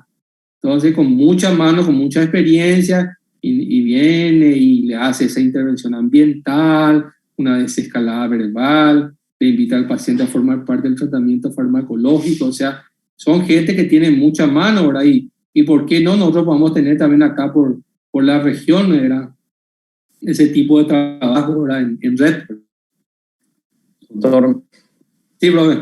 Con respecto a esto, me había hecho acordar mucho tiempo atrás, siempre el tema de la seguridad que se habla de los profesionales que trabajan en salud mental, que puede verse atentada principalmente por el tema de los pacientes que no son tan predecibles en cuanto a su comportamiento. La mayoría de pacientes son muy fáciles de manejar, y muchos pacientes hasta incluso son subclínicos, tienen cuadros que no implican gravedad para los demás. Pero hay un conjunto de pacientes que también tiene mucho que ver con este tema, que son más complicados, pueden ser más peligrosos. Y una vez me acuerdo que había venido un paciente que vi después, ¿no?, un buscapolo colgado acá. Ustedes saben lo que es un buscapolo, es como un destornillador, solamente que tiene más punta. Entonces yo decía, bueno, cualquier cosa así me agrede, tengo una mesita acá, voy a poner la mesa como escudo. Bueno, siempre se sugiere también, cuando se atienden pacientes, que no tengan ningún tipo de instrumento, como decía el doctor, este tema de este paciente que tenía un cuchillo, por ejemplo, o sea, que pueda aumentar el grado de peligrosidad, y siempre se sugiere tratar de disuadir a la persona, si es en atención clínica, ambulatoria, de que deje eso a algún lado, o que lo guarde, o que lo dejamos en un cajón por el tiempo, después cuando se va se lo volvemos a dar, para evitar cualquier tipo de circunstancia que aumente el peligro. Para colmo, el buscapolo es puntiagudo, o sea, ni siquiera un destornillador, es más puntiagudo. Pero me acuerdo que que esas son cosas que también hay que tener en cuenta, no son tan fáciles de ver en consultas así ambulatorias. Así mismo, profe, muchas veces nosotros lo internamos al paciente y viene el personal de enfermería ya de su sala y viene y te dice, le puede devolver a sus familiares. Y tenía, como dice el profe ahí, cúter, tramontina, tenía muchos elementos contusos punzantes que nosotros no detectamos cuando hicimos la intervención, vamos a decirle, en crisis. Y después ya detalladamente la gente le registra todo el cuerpo que él no permitía que hagamos y ahí encuentran un montón de cosas, ¿verdad? Y tenemos allá una vitrina de elementos que se llegó a quitar, ¿verdad? En una urgencia médica, pero hay de todo, ¿verdad? Un día de esto voy a compartir con usted la foto ahí que se quitó de todo, así como dice el profe. Un día está ahí la camisa medio cerradita, ¿verdad? Pero ve ahí algo brillante y quita ahí un buscapolo, ¿verdad? Puede ocurrir, ¿verdad? Y siempre hay que estar alerta, ¿verdad? Como le dije, siempre hay que tomar la distancia, las medidas adecuadas y formar una alianza terapéutica y lo familiar también, ¿verdad? La parte de quién le lleva también es muy importante, ¿verdad? Que ellos también estén al tanto, ¿verdad? Todo lo que está ocurriendo.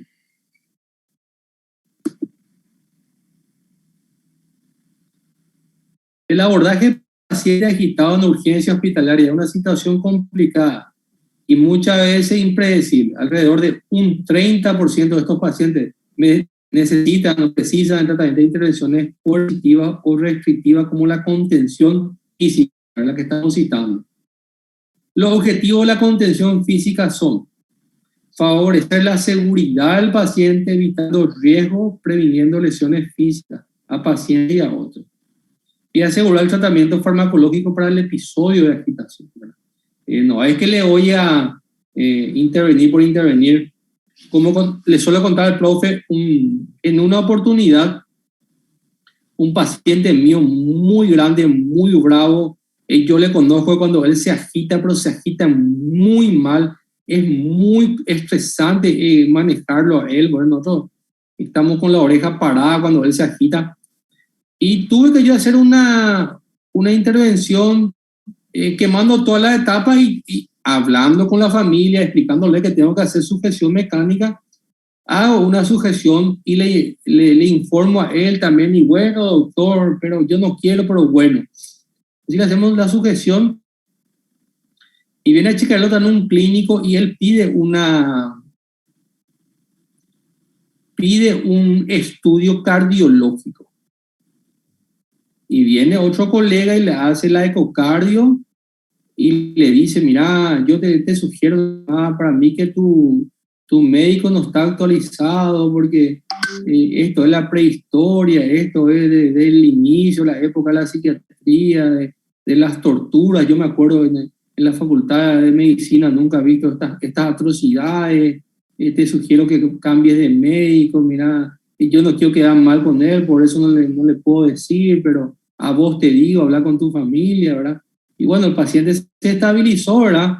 Y después me comentó eso, me contó toda la familia, ¿verdad? Que muchas veces no es lo mismo cuando el paciente se agitó que cuando el paciente ya está estable, ¿verdad? Y muchas veces los médicos nosotros pecamos en ese sentido, ¿verdad? ¿Cuántas veces a mí me vino un paciente súper estable, súper coherente, que tenía, de ejemplo, le digo, 6, 7 pastillas encima, y yo me atrevo a tocar una pastilla y el paciente se descompensa, pero de aquello, ¿verdad? Pues muchas veces el que lo conoce más al paciente y tiene más experiencia, sabe por qué de repente utiliza de repente medidas más coercitivas como hacerle esta sujeción mecánica y que uno va, ¿verdad?, protocolizando las medidas, ¿verdad? No crea que uno no hace las intervenciones anteriores, ¿verdad? De repente uno queda como el médico desfasado, que no estudia, que no entiende lo que hace, que tiene que cambiar de médico, pero bueno, ¿verdad? Uno trata de dar lo mejor de sí y explicarle eso al paciente, ¿verdad? De que yo le hice, ¿verdad? Le hice acordar cuando una vez vos en el baño del hospital te fuiste y rompiste con tu cabeza el vidrio, agarraste eso, le quisiste cortar a tu mamá, vos te cortaste. O sea, uno va viendo que son pacientes bravos y que necesitan una contención diferenciada, dependiendo de cada paciente. y que muchas veces uno tiene que asumir esa responsabilidad, ¿verdad? Y también negociar con él, ¿verdad? Te hago esta contención por 1 hora y después hablamos y estás más tranquilo, te libero de esa contención y que vamos negociando, ¿verdad? Primero un brazo, después una pierna, después las 2 piernas y un brazo, después los 2 brazos. Después también el cinturón de, vamos a decir, la parte abdominal y va negociando, ¿verdad? Pero son cosas que tenemos que llevar en cuenta, que hay pacientes en que vamos a utilizar, ¿verdad? Y que no es un tratamiento prehistórico ni nada parecido a eso, sino que es algo de que hoy en día, miren acá, ¿verdad? Que el 30% necesita de estos pacientes en urgencias psiquiátricas necesitan de estas intervenciones coercitivas, ¿verdad? Sí, es muy importante esto que está diciendo, doctor, que justamente hay cosas que vistas desde afuera no se comprenden, entonces por eso siempre es importante, hablando justamente de actualización, ¿no? Que ustedes como futuros, prácticamente le queda muy poco tiempo ya de estudio, van a ser ya profesionales de la medicina, sepan cómo se procede en estos casos. Porque en verdad, obviamente, que esto es como las cárceles, ¿no? Si ustedes son ingenieros o constructores de cárceles, obviamente no van a tener mucha gente va a verlos mal a ustedes, pero el tema es, por ejemplo, ver en este caso específico qué es lo que estamos previniendo y qué se puede hacer. O sea, estamos hablando de personas que van a constituir un peligro episódico para sí mismas y para los demás. Vimos varios casos, por ejemplo, incluso famosos. Un caso famoso es el de Richard Datt, justamente se llamaba, ¿no?, homofónicamente, porque tenía una D más como padre y justamente mató a su padre en un episodio psicótico. O sea, nosotros se trata de prevenir estas cuestiones y también pacientes agitados muchas veces lamentablemente se puede ir por la buena vía de hablarle. De hecho, hay pacientes que no se les puede hablar, hay pacientes que directamente empiezan a romper todo, empiezan a hacerse daño. Y recuerden, si bien casos estadísticamente raros, un paciente agitado también va a tentar mucho mutilándose, nucleándose un ojo, cortándose los genitales. O sea, estamos hablando de personas que constituyen episódicamente, por eso, en el momento de agitación, pueden constituir un peligro para sí mismos primero, pero también para los demás, pacientes que salen corriendo muy velozmente y corren por lugares transitados, pueden ser víctimas de accidentes de tránsito. Entonces, claro, es normal que por humanitarismo uno vea a una persona que está con una sujeción y directamente piense que tratamiento antiguo. El tema es que esto se hace en la última ratio y se hace de manera episódica para tratar justamente de proteger a la persona de sí misma y proteger a los demás de esta persona. Incluso dentro de pabellones de internación, a veces una persona que está internada agrede a otra, o sea, son cosas que a veces pueden pasar. Entonces siempre es bueno ver esto. Y bueno, también es cierto, doctor, siempre hablamos de que tampoco hay mucha infraestructura en urgencias normales para proceder con este tipo de medidas extremas, ¿no? Así mismo, profe. Muchas veces, acá le digo, era una experiencia personal, muchas veces yo quiero internar a un paciente psiquiátrico y los hospitales generales no simpatizan mucho eso, ¿verdad? Yo llamo ahora al jefe de guardia o al que está como coordinador y le explico, ¿verdad? De repente yo conozco a este paciente y no suele ponerse tan violento, tan agresivo, se lo puede manejar tranquilamente, solo que está levemente descompensado y necesito que alguien esté con enfermería, quiero controlar que tome la medicación y otras cosas, y están con ese miedo, ¿verdad? No me aceptan, me dicen, nada, yo te recomiendo otro hospital, no quiero que rompan mis cosas, no quiero que descompongan mis materiales, esa cama es muy costosa y si él lo revienta, lo golpea, me puede descomponer, puede hacerme daños materiales, y quedan con ese miedo y muchas veces nos cuesta trabajar, ¿verdad? Y como dijo el profe, ¿verdad? Acá en la región nosotros no tenemos una unidad de salud mental así para internación, digo, ¿verdad? no hay así un lugar específico. Entonces, muchas veces recurrimos, ¿verdad?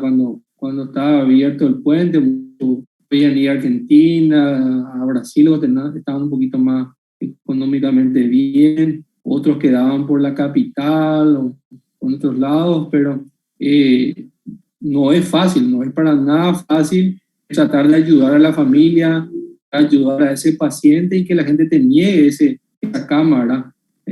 Aún ha hecho un buen relatorio, un buen examen psicopatológico, donde uno se hace responsable del paciente, que voy a estar yo supervisando y yendo a evaluarle 2 veces al día, pero de igual manera no me aceptan, ¿verdad? Ahora sí es una situación de pandemia, ¿verdad? A mí me preocupa mucho nuestros pacientes, ¿verdad? Porque ahora en situación de pandemia sí, ¿verdad? Ahora no hay cama, ¿verdad? Sabemos que todos los hospitales ahora están ocupados de cama, ¿verdad? Ahora sí le voy a entender si un colega me dice no se puede, ¿verdad? Pero antes de la pandemia ya teníamos este problema, imagínense ahora mucho más. Y como citó la otra vez el profe, como contamos allá en Asunción, también ya hay un filtro muy complicado para internación porque tiene que hacer pruebas antes, a los 10 días, a los 15 días y después pasar a una sala y cada vez está más complejo esto de internación. Y le voy a presentar ahí un trabajo que hice sobre justamente cuánto ahorramos y es que podemos hacer una buena contención y podemos llevar lo antes posible a la casa, ¿verdad? Profe. Sí, justamente es un problema ese y bueno, también está que lamentablemente la psiquiatría nació teniendo siempre una ola de muchos detractores porque cuando no se está en el tema se cree que todo se puede manejar de una manera agradable. Entonces, temas de sujeción es algo muy inusual, muy episódico y muy de emergencia, pero es importante porque esto le puede salvar la vida al paciente o puede evitar que el paciente cometa hechos que atenten contra los demás y que van a afectar obviamente a otras personas y también al mismo paciente. También al mismo paciente, imagínense cómo se queda un paciente con esquizofrenia cuando entra en conciencia que la persona que mató era su papá, por ejemplo. O sea, es demasiado difícil hacerle frente a una situación así. Entonces es bueno justamente poder proteger de esta manera. Y bueno, está el tema también de la internación. Los pacientes agitados generalmente todo el mundo les tiene miedo porque son un poco impredecibles obviamente y son difíciles de manejar.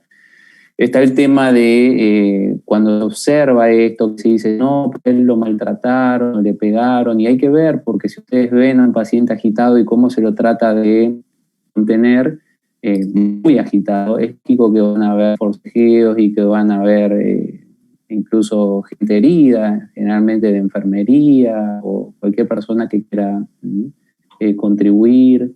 Y el tema es, bueno, justamente para hacer una sujeción adecuada, porque así los materiales, la cama, las correas, creo que no hay, ¿no? En la zona, doctor. Así mismo, ahí vamos a otra profe. Y un ratito.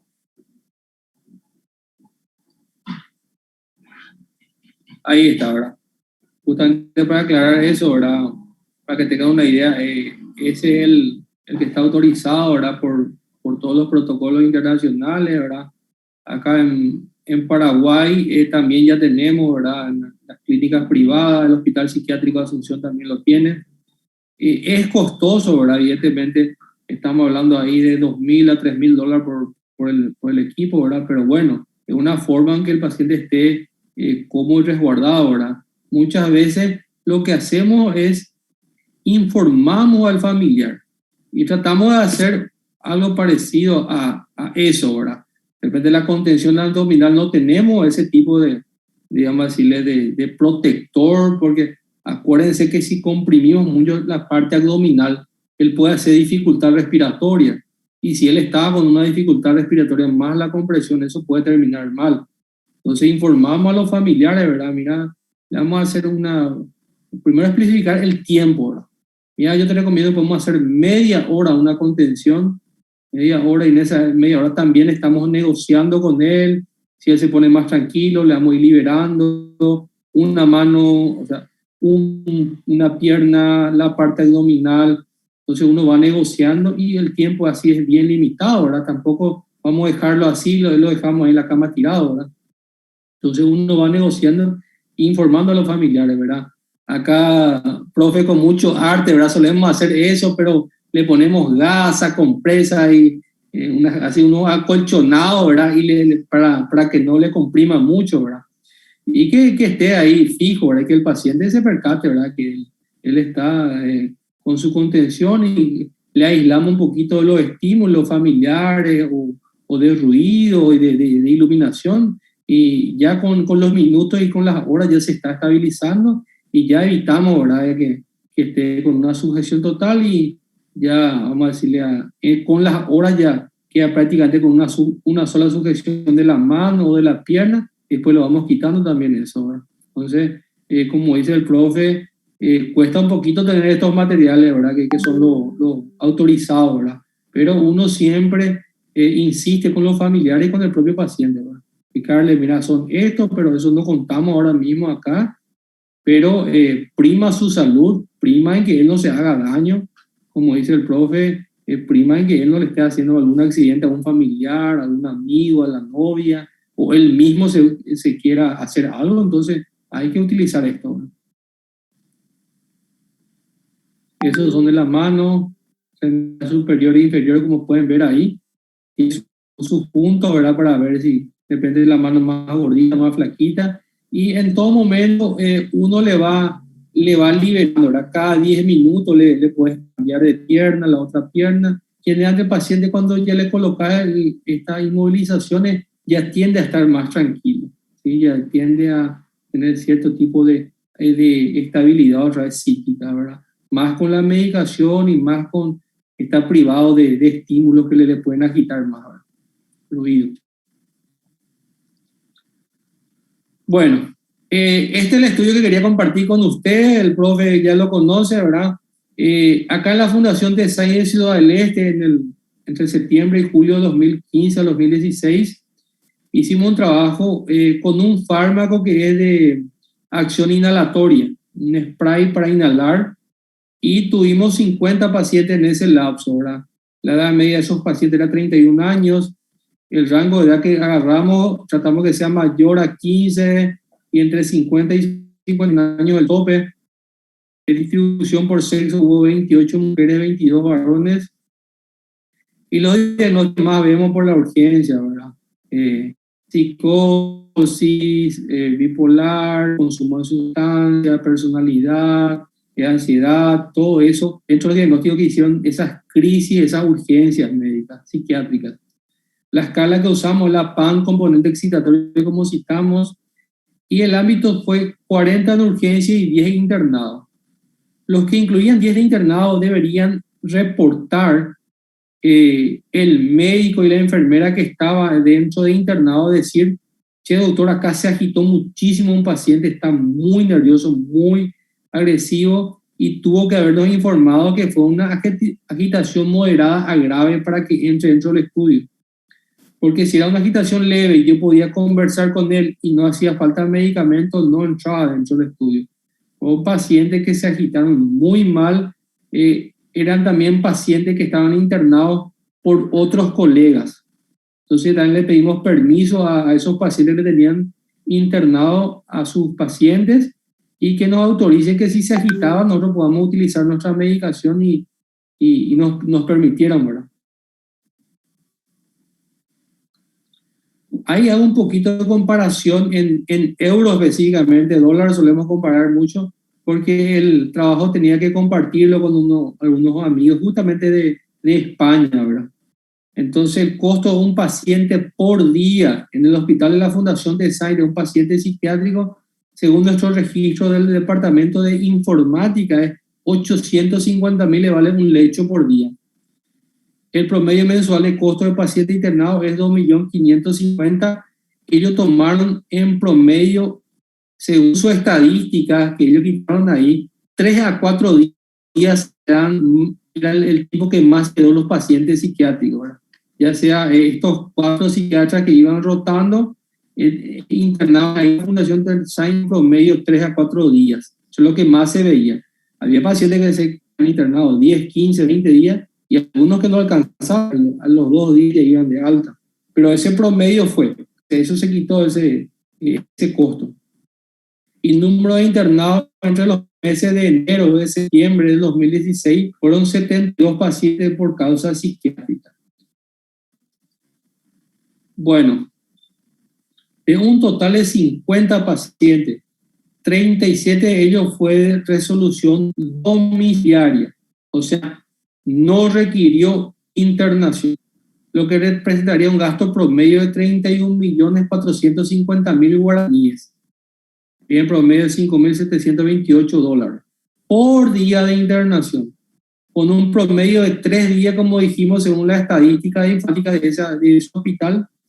La suma ascendería a 34.350.000 guaraníes, que serían $17.186 en promedio. Entonces, ustedes pueden ver el ahorro económico que se le hace a la institución, al hospital y mismo, ¿verdad? Vamos a decir, el afectado mayor son el paciente y los familiares. Por una parte de lo económico, ¿verdad? Y por otra parte el desgaste, pues no crean que los pacientes se sienten muy contentos por estar internados. No crean que para ellos es muy agradable quedar 3, 4 días en promedio internado por una crisis que hizo. No les parece muy agradable, ¿verdad? Pero el ahorro un montón. Entonces, nuestra recomendación en el trabajo fue, si se puede intervenir rápido en las crisis, rápido en la urgencia, no va a requerir internación. Yo no digo con eso, ¿verdad?, que el paciente va a estar muy estable en su cuadro bipolar, en su cuadro esquizofrénico, pero por lo menos esa crisis se expresó y después el paciente al otro día fue a tu consultorio y se negoció ajuste de medicación, controles cercanos, el paciente no requirió internación.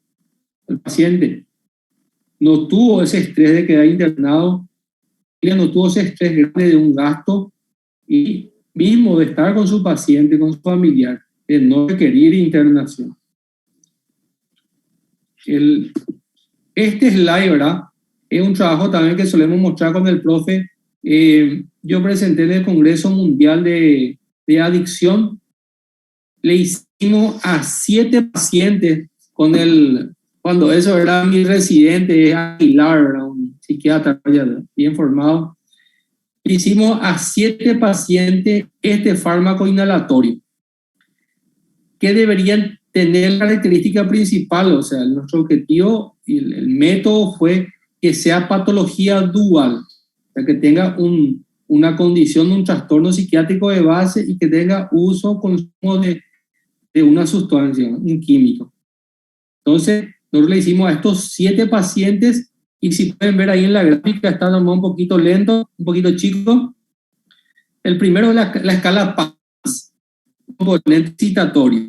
Le hicieron basal y le hicieron a las 2 horas un puntaje mayor a 20, una agitación muy, o sea, grave la severa, de 27.7, o sea, era paciente agresivo, en la Fundación de Sainz, en el Hospital Neuropsiquiátrico de Asunción, vamos a decirle, un hospital, vamos a decirle, principal de casos así de agitación grave. Le hicimos a 7 pacientes que tenían una patología dual, ¿verdad? Era un diagnóstico psiquiátrico más el consumo de sustancias. Y vieron que a las 2 horas le volvimos a hacer la escala de PANSS y ellos tenían 13.9%. O sea, un cambio interesante para esa situación, ¿verdad?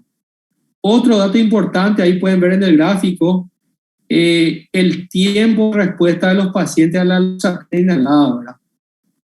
2 pacientes respondieron a los 2 minutos con una mejoría interesante y 5 pacientes respondieron a los 5 minutos, a los 10 minutos. Entonces, vieron también que es un fármaco interesante a la hora de tenerlo en cuenta, ¿verdad? Porque es un fármaco que actuó rápido. Y yo creo que la de abajo, yo creo que es la que uno tiene que hacer llevar en cuenta de lo que estaba diciendo. El 71% no requirió hospitalización, versus el 29% que fueron aún así calmando su agitación, que se volvieron a agitar y no no había otra opción menos, vamos a decirle, importante que la internación. Tuvimos que internar, ¿verdad? No hay de otra. Pero imagínense el costo de esto para un hospital como el hospital psiquiátrico. ¿Cuánto le debe generar de costo para el hospital psiquiátrico? Y enfermeros, médicos, medicación. Para el mismo paciente, el desgaste de estar internado en el hospital psiquiátrico, la familia que no le puede ver a su familiar, que tiene que estar llamando, preguntando. O sea, acá ganamos todo. Gana el paciente específicamente, que es la persona principalmente afectada, el personal es blanco, ahora que se siente de repente contento de que pudo hacer una intervención rápida. Y conclusiones, ¿verdad? Para llegar en cuenta. Ningún paciente presentó sedación u otro efecto adverso después de la administración de la loxapina. O sea, fue un fármaco bien tolerado, ¿verdad? Es vamos a decirlo, una conclusión interesante. Otro dato importante que pudimos citar fue la loxatina mostró un inicio de acción rápida en el tratamiento de la agitación en pacientes con patología dual, ¿sí? Que usamos en fármacos en pacientes que, como el ya citó cuando hablábamos de depresión bipolar, tienen mucha comorbilidad con consumo de sustancias, los cuadros psicóticos también tienen, digamos así, un porcentaje de asociación con consumo de sustancias, ¿verdad? Entonces, vimos que fue un fármaco interesante para estos grupos. Otro dato importante es el tipo de adicción de los pacientes no influyó en la eficacia de la loxapina. Es un dato importante también porque tanto un paciente con drogas excitadoras como la cocaína o como la sedativa, como el alcohol o los opiáceos no afectaron en la eficacia del fármaco. Entonces, nos pareció muy interesante usar un fármaco así, tanto en pacientes con patología dual, con fármaco excitatorio como sedatorio. Y la última conclusión dice, la loxapina es una alternativa terapéutica innovadora de fácil administración que puede reducir los costos hospitalarios relacionados con la agitación, ¿verdad? Porque de repente hay que ser sincero, ¿verdad? De repente un haloperidol puede costarle 11.000 guaraní, una ampolla en los psiquiátricos. Este fármaco ronda hoy 400.000 guaraníes, un spray, ¿verdad? Ronda 400.000 guaraníes, un haloperidol ronda 11.000 guaraníes, una pastilla, ya sea una benzodiazepina o un antipsicótico que tenemos ahí en la lista, rondaría básicamente 5 a 6.000 guaraníes, sería el costo para el hospital.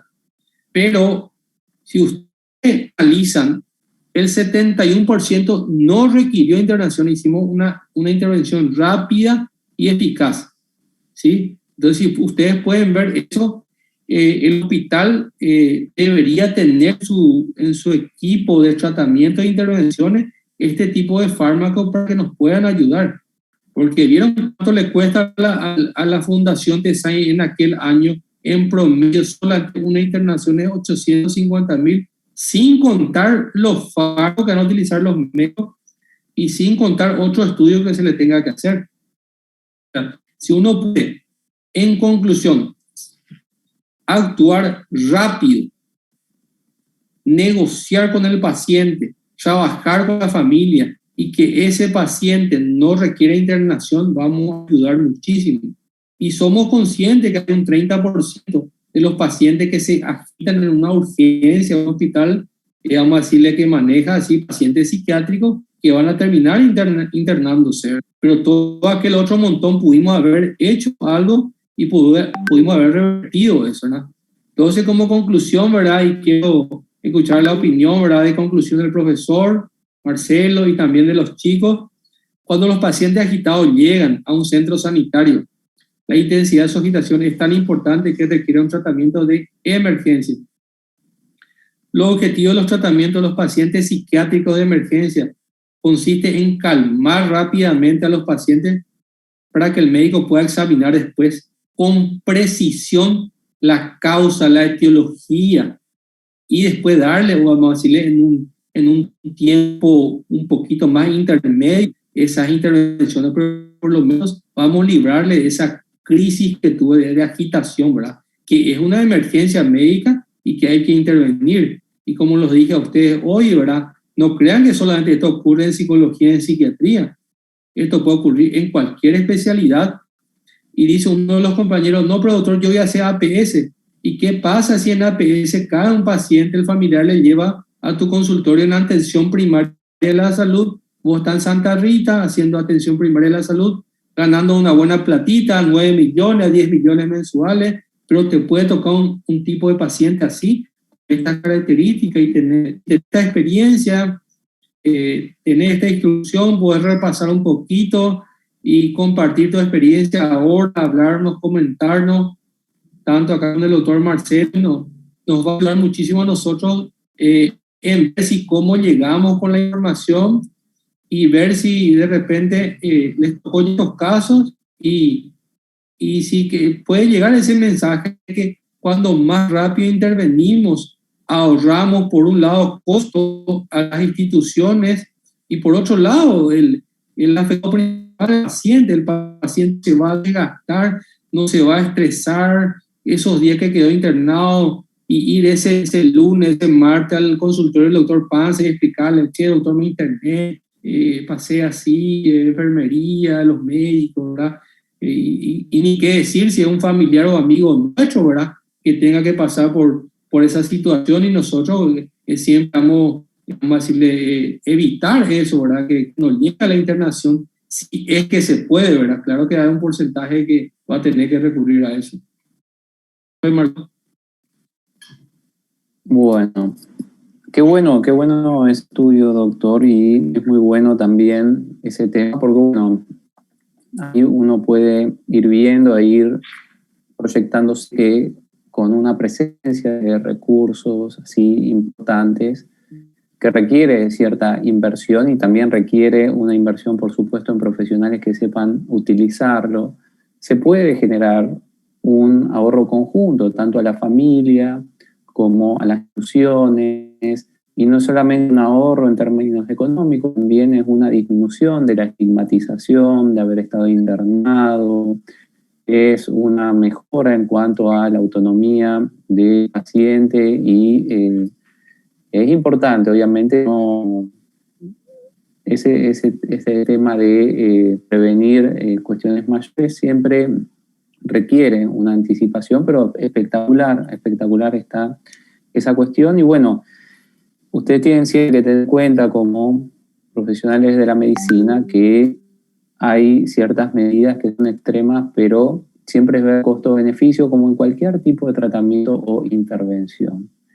En este caso, fíjense que siempre se dice, nosotros tenemos muy internalizado y aceptado, y está muy bien que tengamos esto, medidas, por ejemplo, todo lo que es quirúrgico, que es necesario y es bueno si se determina así.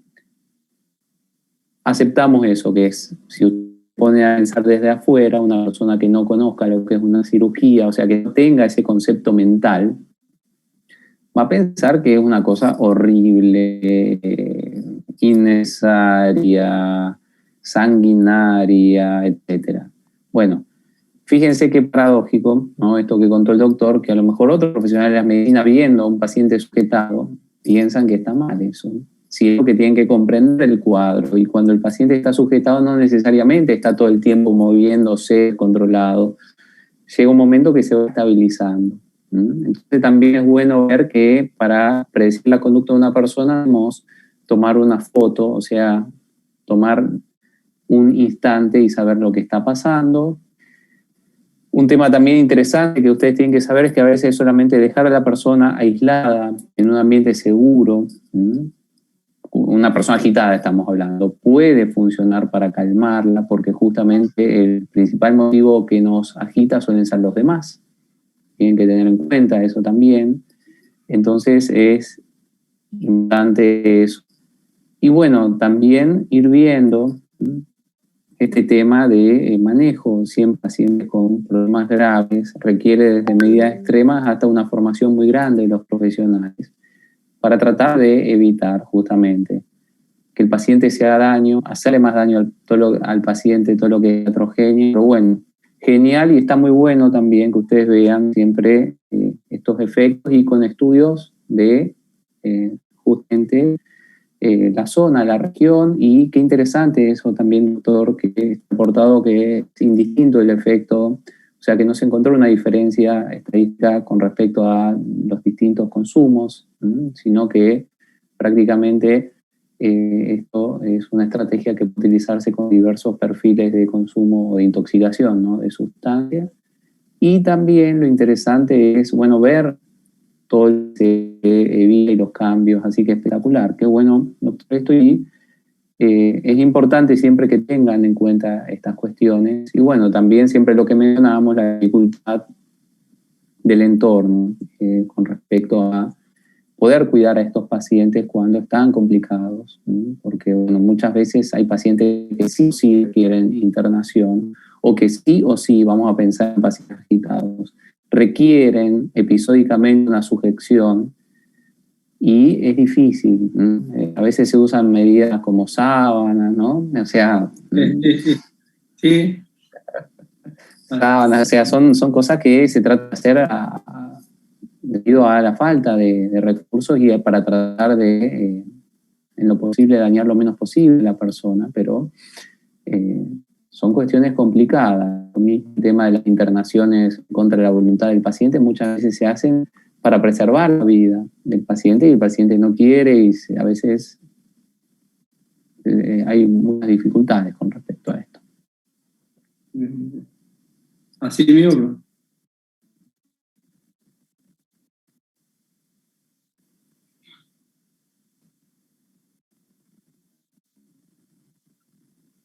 Dudas, preguntas, comentarios con respecto a esta temática del manejo de pacientes agitados. No sé, por ejemplo, cómo se maneja un paciente que está con delirios, qué se le responde. ¿Qué piensan ustedes con respecto a esto? Imagínense que tiene un paciente agitado que también está, vamos a suponer, en un nivel de agitación media, y les habla mucho el paciente, le habla de las cosas que está delirando, que lo están persiguiendo. ¿Cómo se responde a esas cuestiones? Porque justamente lo que dijo el doctor es cierto, que muchas veces o se responde con miedo, pero también muchas veces con humor. O sea, habrán visto los videos de diversos casos de cómo generalmente muchas personas se burlan. No sé, se acuerdan un video de una persona que estaba con una aparente catatonia agitatoria y la pucha, cómo baila le dice un señor que pasa por el lado. O sea, esas cosas también se suelen ver. ¿Qué se hace con un paciente? Está empezando, les cuento un montón de cuestiones delirantes, así, o sea, ustedes enseguida se dan cuenta que son cuestiones delirantes. ¿Qué se hace? ¿Se le dice que no, que está equivocado? ¿No se le dice nada? ¿Qué se imaginan que se suele hacer en estos casos?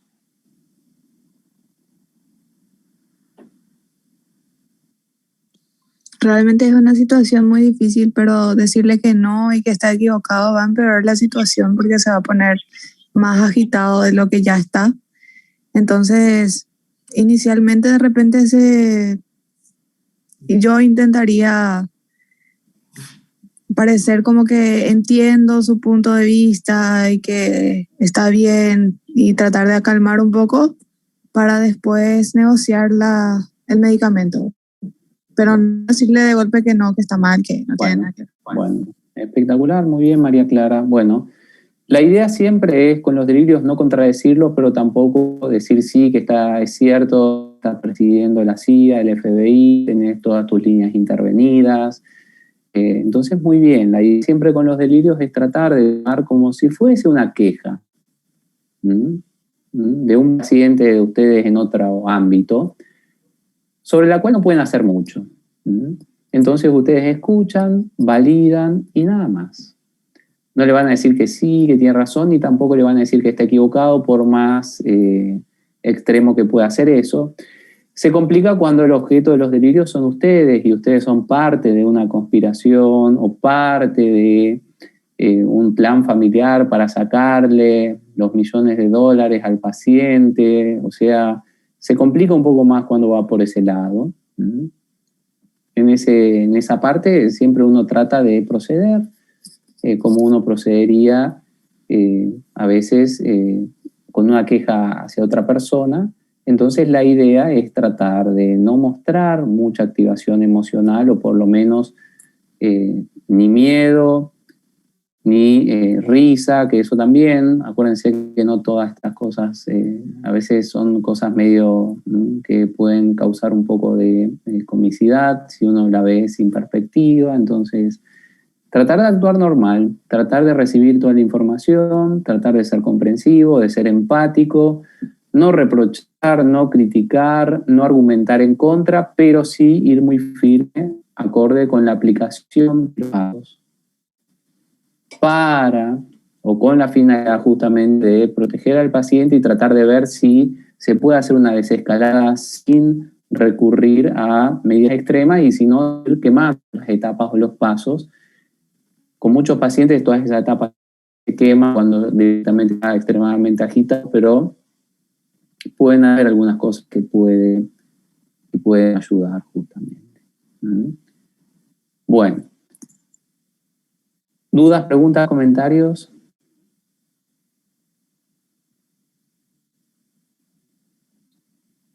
Ahora ya no está preparado para hacer guardia los chicos, ¿verdad?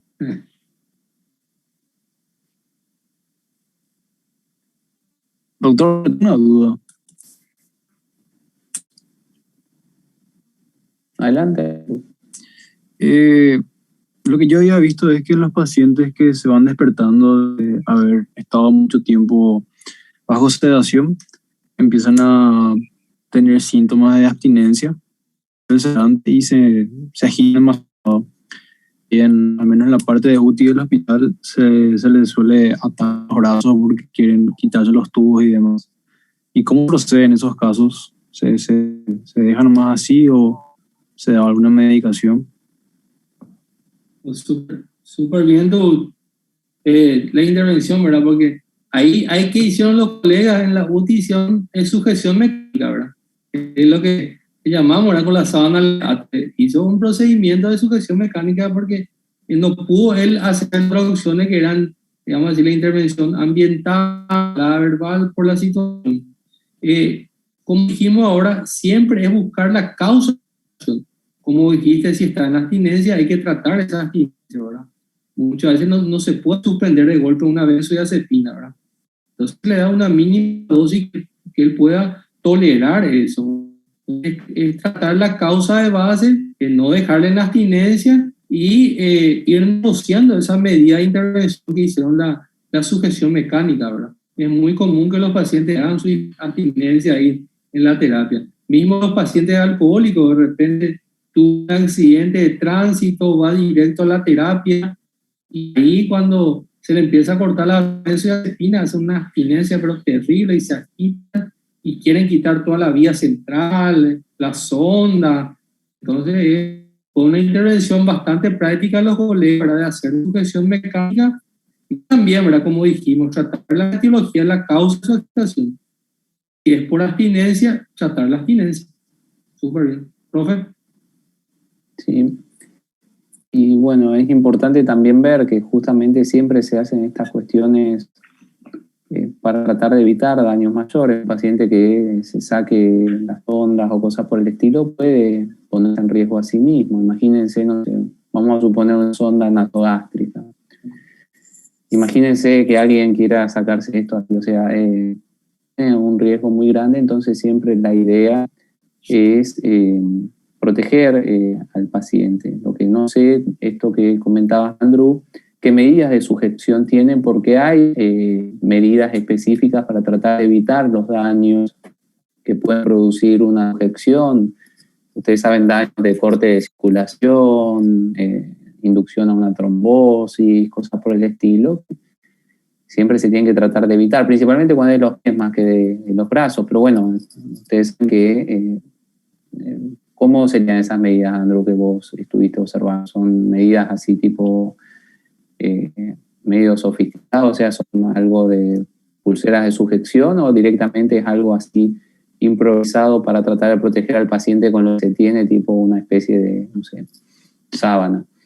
Y en ese momento eran sábanas. Bueno, y esto es lo que estaba justamente comentando el doctor, que generalmente esto requiere cierta inversión y ciertos recursos. Fíjense que todas estas cuestiones tienen su costo bastante elevado, pero es importante.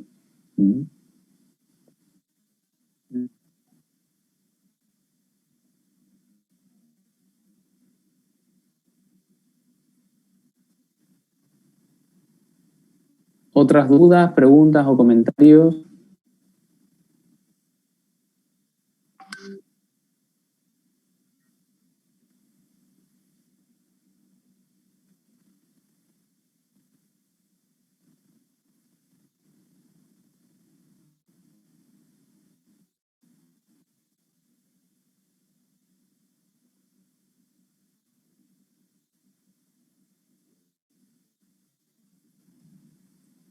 Bueno.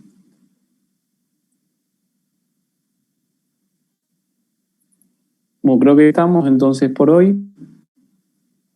Con respecto, doctor, al material de la clase, Sí, con respecto al protocolo. Sí, vamos a estar enviándole el protocolo a los compañeros al grupo, sin problema. Súper, súper. Bueno, entonces repasen, vean bien las medidas, vean bien los pasos también, que son pasos progresivos. Y entonces nos vamos a estar viendo el próximo lunes. Así mismo. Bueno. Quedamos así, profe. Bueno, espectacular. Cuídense mucho. Espectacular la clase, doctor. Cuídense mucho, que pasen muy bien la semana. Igualmente, doctores. Chau, chau. Chau, chau.